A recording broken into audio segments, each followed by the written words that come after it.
Halo, Assalamualaikum warahmatullahi wabarakatuh. Senang sekali Bu Santi bisa kembali menyapa kamu di Ruang Temu, sebuah ruang untuk melakukan temu meski terpaut jarak dan waktu. Gimana kabarnya semua? Semoga kalian tetap dalam keadaan yang sehat dan bahagia. Jadi bisa tetap semangat belajar dari rumah.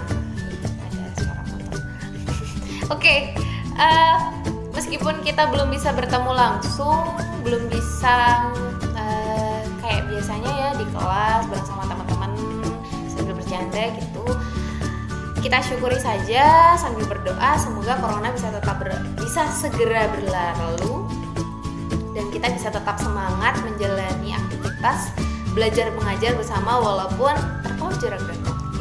Oke. Kali ini Bu Santi mau melanjutkan pembelajaran. Kita mau belajar bareng tentang teks anekdot. Kemarin sudah belajar apa itu teks anekdot, sudah kenalan. Saatnya kita melangkah ke yang lebih jauh, yaitu mengenal tentang struktur dan kaidah bahasa. Teks anekdot ini sebenarnya sangat sederhana.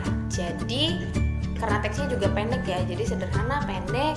Kita akan belajar dengan cepat. Kita ulang kembali sedikit kemarin. Yang intinya teks anekdot itu tuh adalah teks yang isinya tentang kritik ya, dan harus humor gitu. Jadi harus lucu gitu. Nah, teks anekdot sendiri punya 5 struktur. Jadi 5 penyusun. Yang pertama adalah abstraksi. Abstraksi ini adalah pembuka. Jadi biasanya hanya 1 atau 2 kalimat, isinya tuh bagian paling awal kita bisa tahu itu latarnya di mana, kemudian siapa yang sedang diceritakan dalam teks itu gitu. Siapa yang sedang bercakap-cakap dalam teks itu gitu. Jadi pembuka, pengenalan tokoh dan latar. Next, yang kedua adalah orientasi. Orientasi ini sesuatu untuk bagian cerita untuk mengarah pada cerita atau permasalahan pokok gitu. Kayak misalnya kamu tahu gak sih kalau dosen si itu anu gitu, kayak yang dosen teks kemarin dosen pejabat itu ya, itu bagian itu adalah orientasinya. Nah kemudian ini dia bagian pokoknya, yaitu krisis, atau bisa ada juga yang menyebut ini adalah sebagai komplikasi. Ini adalah permasalahan utama. Kalau yang kemarin berarti tentang itu loh, si dosen itu tuh kalau ngajar selalu duduk aja gitu, kenapa sih gitu. Nah ini adalah krisis, ini permasalahan utama dari teks anekdot. Kemudian next adalah reaksi.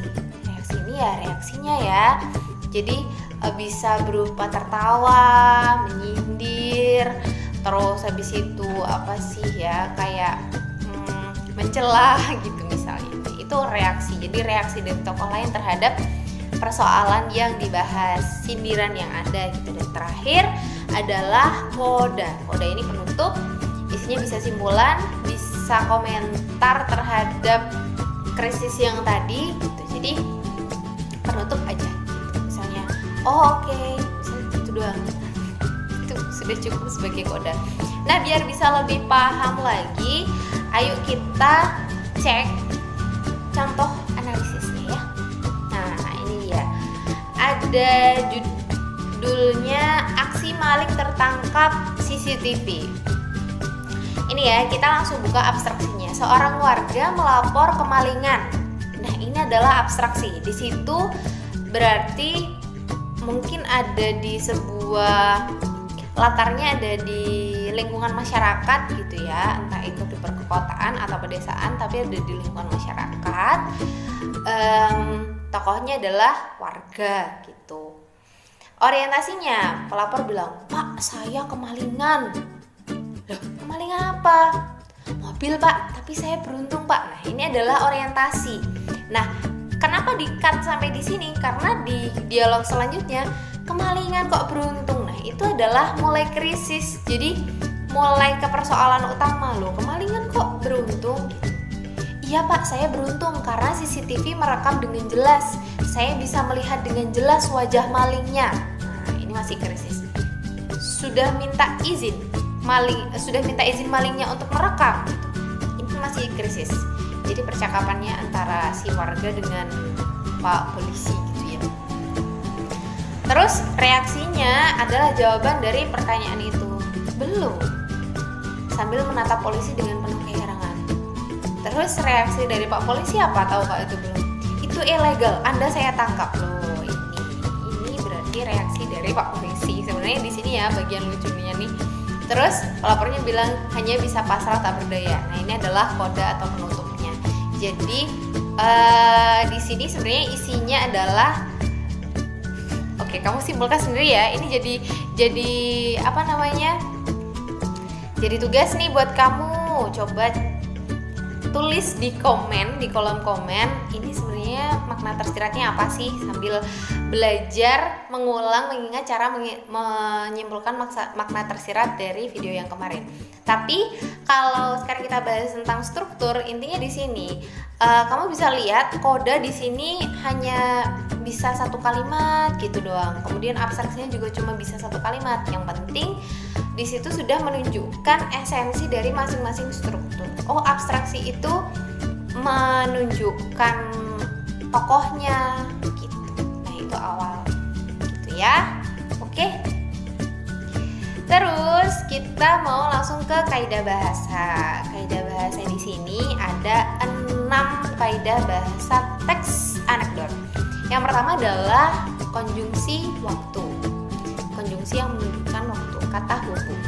Kemudian kedua adalah kalimat imperatif, kalimat retoris, verba aksi, kalimat seru, dan kalimat yang menyatakan peristiwa masa lalu.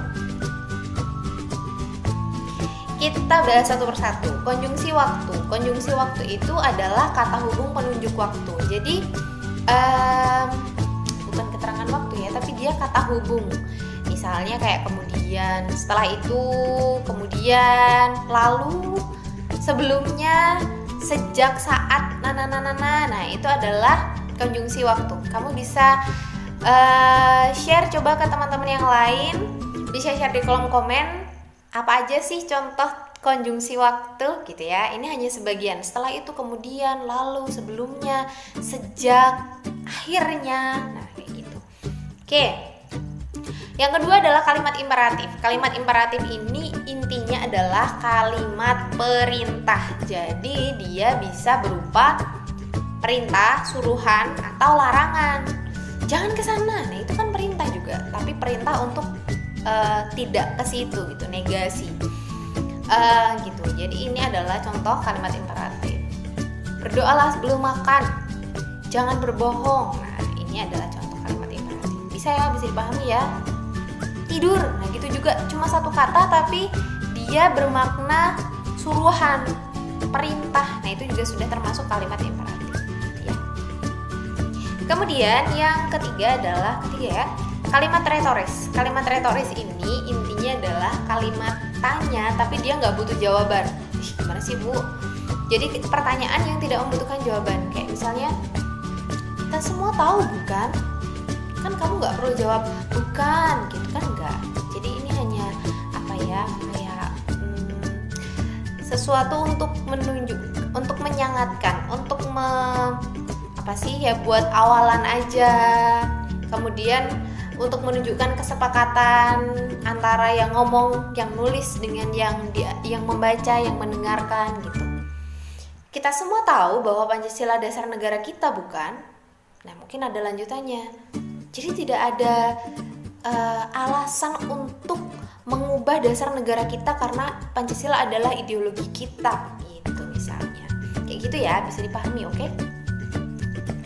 Terus ini, siapa yang akan merawat bumi kalau bukan kita gitu. Ini kan sebenarnya tidak membutuhkan jawaban itu misalnya gitu kan, tidak perlu. Jadi kita hanya ya memang kita yang harus merawat bumi gitu. Jadi sebenarnya si penulis tuh mau bilang kalau halo, kita loh yang harus merawat bumi gitu. Gak ada yang lain lagi gitu. Makanya tapi dia menunjukkan hal itu dengan kalimat retoris. Next, kalimat seru. Nah, ini banyak nih. Seru juga emang belajar kalimat seru nih. Kalimat seru ini isinya pengungkapan perasaan, emotif, bisa wow. Aduh. Hore. Astaga. Cih. Amboy gitu ya. Bisa macam-macam. Kamu bisa bikin kalimat misalnya aduh, panas misalnya. Aduh, panas misalnya. Atau mungkin boro-boro menyapaku, bertemu saja dia sudah memalingkan muka, misalnya seperti itu. Nah, kamu bisa menemukan dan membuat sendiri contoh kalimat seru dengan kata-kata seru ini. Oke, masih banyak lagi. Kamu bisa lebih mengeksplor, ini hanya contoh saja yang banyak digunakan. Next adalah ini contohnya. Wow, videomu viral di Instagram. Aduh, jariku terjepit gitu kan. Nah, ini contoh kalimat seru. Oh, jadi begitu maksudmu. Kata di sini ini adalah kalimat seru, penanda kalimat seru. Ya misalnya kita alah. Nah, itu juga kalimat seru tuh, kayak gitu. Alah, begitu saja aku juga bisa, misalnya gitu. Nah, itu kalimat seru. Gitu ya. Next adalah verba aksi. Verba itu adalah kata kerja, aksi itu ya aksi, tindakan gitu. Jadi kamu akan menemukan beberapa verba aksi yang ada di teks anekdot. Misalnya berjalan, berdiri, menggunting, mengecat, berbicara, belajar, terus apa lagi? Berlari, misalnya gitu ya. Banyak aksi-aksi pokoknya. Ya. Next, terakhir adalah kalimat yang menyatakan peristiwa masa lalu. Di sini sebenarnya kalau menurut hemat saya ya, anekdot ini ketika membahas tentang kalimat yang menyatakan peristiwa masa lalu ini lebih ke genre anekdot yang menggunakan bahasa Inggris. Kan kalau bahasa Inggris itu kan mereka menggunakan verba yang macam-macam tuh. Ada yang verba masa lampau juga. Misalnya do, does, did, berarti did ini adalah masa lampaunya gitu. Nah, di bahasa Indonesia kita tidak mengenal verba atau penunjuk-penunjuk masa lampau gitu. Tapi kita bisa mengidentifikasi, ini kalimatnya tuh menunjukkan kalau peristiwa ini terjadi di masa lampau nih. Kayak misalnya dahulu kala ada seorang tabib bernama Anu.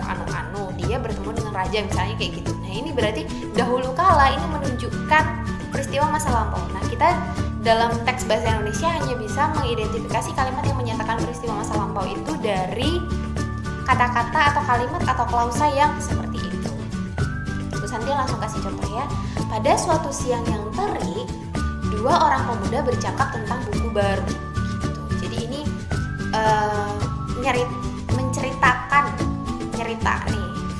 menceritakan bahwa pada suatu siang yang terik nih. Nah, itu ini dalam bahasa Indonesia sudah bisa kita identifikasi sebagai kalimat yang menunjukkan peristiwa pada masa lampau. Next, saya pernah makan siang di sebuah restoran Indonesia sederhana di Amsterdam.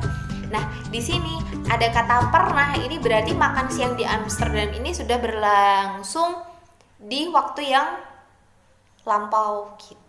Oke ya. Biar lebih paham kita langsung ke contoh analisis kaidah bahasanya, oke?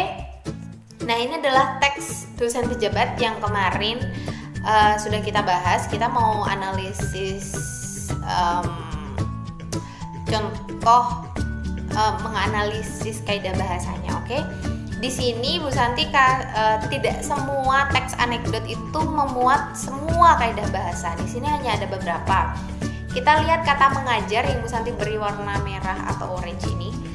Orange tua ya. Mengajar dan berdiri ini adalah verba aksi, betul. Kemudian ada begitu saja diperhatikan. Ton, loh apa hubungannya gitu kan?